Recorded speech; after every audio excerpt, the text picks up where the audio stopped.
ಇಲ್ಲಿ ನಾವು integration by parts ಅಂತ ಹೇಳಿ ಒಂದು ಹೊಸ ವಿಷಯ ಕಲಿತಾ ಇದ್ದೀವಿ. ಇದೆಲ್ಲ ಉಪಯೋಗಿಸೋದು ಅಂತ ಹೇಳಿದ್ರೆ when we have product of two functions, ಅದಾಯಿತು ಅಂದಮೇಲೆ ನಾವು ಸಬ್ಸ್ಟಿಟ್ಯೂಷನು ಎಲಿಮಿನೇಷನು ಏನೇನೋ ಒಂದು, ಸೊ ಈ ರೀತಿ ಹಲವಾರು ರೀತಿಯಲ್ಲಿ ಯಾವ ರೀತಿಯಲ್ಲೂ ಇದನ್ನು ಸಾಲ್ವ್ ಮಾಡೋದಕ್ಕಾಗಲಿಲ್ಲ ಅಂತ ಹೇಳಿದಾಗ ಇಂಟಿಗ್ರೇಷನ್ ಬೈ ಪಾರ್ಟ್ಸ್ ಉಪಯೋಗಿಸ್ಬೇಕು ಅಂತ ಹೇಳಿ. ಸರಿನಾ? What is the key idea over here ಅಂತ ಹೇಳಿದ್ರೆ ಪ್ರಾಡಕ್ಟ್ ರೂಲ್. ನಮ್ಗೆ product rule. So integration of, not integration, derivative of u v u prime v plus v prime u ಬರುತ್ತೆ. ನಮ್ಗೆ ಇದೆಯಾ? So this the product rule of differentiation. ಸರಿನಾ? Next procedure. So ಈ ಪ್ರೊಸೀಜರಲ್ಲಿ ಏನಿರುತ್ತೆ ಅಂತ ಹೇಳಿದ್ರೆ, since we have product of two functions we can choose u of x and v of X. ಅದು ಹೆಸರು ಕೊಡಬೇಕು ನಾವು. ಅದಾಯಿತು ಅಂದಮೇಲೆ ಯು ಆಫ್ ಎಕ್ಸ್ನ ನಾವು ಡಿಫ್ರೆನ್ಷಿಯೇಟ್ ಮಾಡಬೇಕು, ವಿ ಆಫ್ ಎಕ್ಸ್ನ ಇಂಟಿಗ್ರೇಟ್ ಮಾಡಬೇಕು. ಅದಾಯಿತು ಆದಮೇಲೆ apply the integration by parts formula ಅಂತ ಹೇಳ್ತು ಅಂದರೆ ಇಲ್ಲಿ ಫಾರ್ಮುಲಾ ಬರೀತೀನಿ ನೋಡಿ. So the formula looks like u v d x ಈ ಥರ ಬರುತ್ತೆ. This is u integration of v d x minus integration of brackets open u prime integration of v d x brackets close d x. So ಇದು brackets open bracket closed. ಸರಿನಾ? ಇದು ನಿಮ್ಮ formula. Simplify the resulting integral so on and so fourth and repeat the process.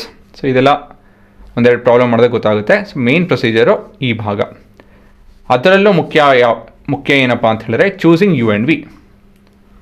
ನೋಡಿ ಇಲ್ಲಿ ಇವಾಗ ಈ ಥರ explain ಮಾಡ್ತೀನಿ. How to choose u and V.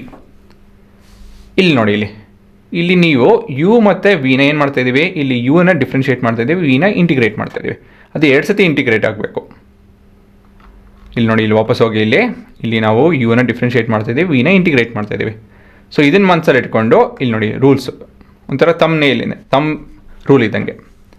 ಏನಪ್ಪ ಅದು ಅಂತ ಹೇಳಿದ್ರೆ, we when choosing u of x the function that becomes simpler or reduces in complexity after differentiation is the one which we have to take u as. v ಬಂದಾಗ select functions that are easy to integrate. ಸರಿನಾ? ಹೇಗಿದ್ರೆ integrate ಮಾಡಬೇಕು. So ಯಾವ ಸುಲಭ ಆಗುತ್ತೋ ಅದನ್ನು integrate ಮಾಡೋ ಅಂಥದ್ದು ತಗೊಳ್ಳಿ ಫಂಕ್ಷನ್ ಅಂತ ಹೇಳಿ ಲೆಕ್ಕ. ಆಯಿತಾ? ಸೊ ಇಲ್ಲೊಂದು ಮೂರು ಉದಾಹರಣೆ ಇದೆ. ಇದರಲ್ಲಿ ನೋಡೋಣ ಯು ಎಫ್ ಎಕ್ಸ್ ಯಾವ ತೊಗೊಳೋದು, ವಿ ಎಫ್ ಎಕ್ಸ್ ಯಾವ ತೊಗೊಳೋದು ಅಂಥೇಳಿ. Okay, x into sine of x ಯಾವುದು ಡಿಫ್ರೆನ್ಷಿಯೇಷನ್ ಮಾಡಿದಾಗ ಸಿಂಪಲ್ ಫಾರ್ಮಲ್ ಆಗುತ್ತೋ ಅದನ್ನು ನಾವು ಯು ಎಫ್ ಎಕ್ಸ್ ಅಂತ ತೊಗೊಂಡ್ರೆ ಒಳ್ಳೆಯದು. ಸೊ ಇವೆರಡರಲ್ಲಿ I can take x as u of x, ಮತ್ತೊಂದು ವಿ ಎಫ್ ಎಕ್ಸ್ ಆಗುತ್ತೆ. ನೆಕ್ಸ್ಟು ಇಲ್ಲಿ x square plus one log x. So ಇಲ್ಲಿ ಹೇಳ್ಬೋದು sir x square plus one ಸುಲಭ ಆಗುತ್ತೆ ಅಂಥೇಳಿ. ಆದರೆ ಲಾಗ್ ಎಕ್ಸ್ನ ನಾವು ಇಂಟಿಗ್ರೇಟ್ ಮಾಡೋಕ್ಕಾಗುತ್ತಾ? ಇಲ್ಲ ತಾನೆ.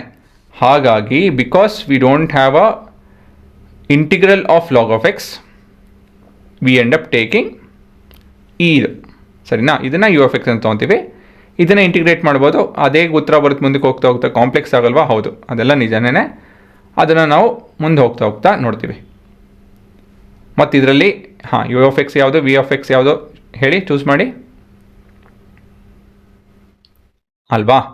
ಇದು ನಮ್ಮ ಯು ಎಫ್ ಎಕ್ಸ್ ಆಗುತ್ತೆ. ಏನಕ್ಕೆ ಅಂತ ಹೇಳಿದ್ರೆ ಇದು ಇಂಟಿಗ್ರಲ್ ಗೊತ್ತಿಲ್ಲ, ಅದೇ ಎಕ್ಸಿನ ಇಂಟಿಗ್ರಲ್ ಗೊತ್ತಿದೆ. ಸೊ ಈ ರೀತಿಯಲ್ಲಿ ನೀವು ಎಲ್ಲ ಬ್ಯಾಲೆನ್ಸ್ ಮಾಡಿಕೊಂಡು ಮುಂದುವರಿಬೇಕು. ಸರಿನಾ ಹುಡುಗರ? ಇವಾಗ ಒಂದು ಎಂಡ್ ಟು ಎಂಡ್ ಎಕ್ಸಾಂಪಲ್ ಕೊಡ್ತೀನಿ.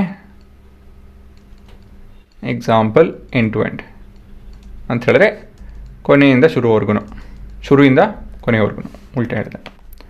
So will take integral of x sine of x d x. So ಇದು ಸುಲಭ, ಆರಾಮಾಗಿ ಶುರು ಮಾಡಿ ಮುಗಿಸ್ಬೋದು ಇದನ್ನು. ಸೊ ಇದರಲ್ಲಿ ನಾನು u is equal to x ಅಂತ ಕರ್ಕೊತಾಯಿನಿ, v is equal to sine of x ಅಂತ ಕರ್ಕೊತಾಯಿನಿ. If I differentiate u with respect to x this becomes d X.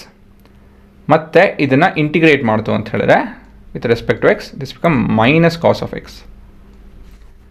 ಸರಿನಾ?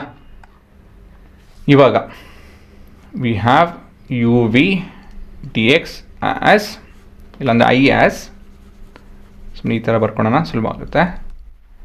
u integration of v dx minus integration of bracket open u prime integration of v dx closing the brackets dx. So ಇಲ್ಲಿ u x ಆಗುತ್ತಿದ್ದು ಇದು minus cos of x ಅಲ್ವಾ. Integration of v d x is minus cos of x minus of integration of derivative of u is 1 ಮತ್ತಿದು minus cos of x d x. So ಇಲ್ಲಿ negative positive ಆಗುತ್ತೆ. ಇದು minus cos of x plus integration of cos of x d x. So what is integration of cos of x? sin x plus sin of x ಅಲ್ವಾ, plus ಅ constant C. ಸರಿ ತಾನೆ? Technically ಇಲ್ಲೂ ಕೂಡ ಒಂದು constant ಬರುತ್ತೆ. ಹಾಂ, ಕೊನೆಯದಾಗಿ ಈ ರೀತಿಯಲ್ಲಿ ಮತ್ತೊಂದು ಕಾನ್ಸ್ಟೆಂಟ್ ಬರುತ್ತೆ. ಗೊತ್ತಾಯ್ತಲ್ಲ? ಸೊ ಈ ರೀತಿಯಲ್ಲಿ ನೀವು ಒಂದು ಪ್ರಾಬ್ಲಮ್ ನಾವು ಏನೂ ಮಾಡೋಕ್ಕಾಗಲ್ಲ ಅಂತ ಹೇಳೋ ಪ್ರಾಬ್ಲಮ್ನ ಈ ರೀತಿಯಲ್ಲಿ ನೀವು ಹ್ಯಾಂಡಲ್ ಮಾಡ್ಬೋದು. ಸರಿನಾ? ಸೊ ತಕ್ಷಣಕ್ಕೆ ಇದನ್ನೆಲ್ಲ ಬರ್ಕೊಳ್ಳಿ, ಒಂದಷ್ಟು ಪ್ರಾಬ್ಲಮ್ ಮಾಡ್ತೀವಿ, ಇನ್ನೂ ಚೆನ್ನಾಗಿ ಅರ್ಥ ಆಗುತ್ತೆ.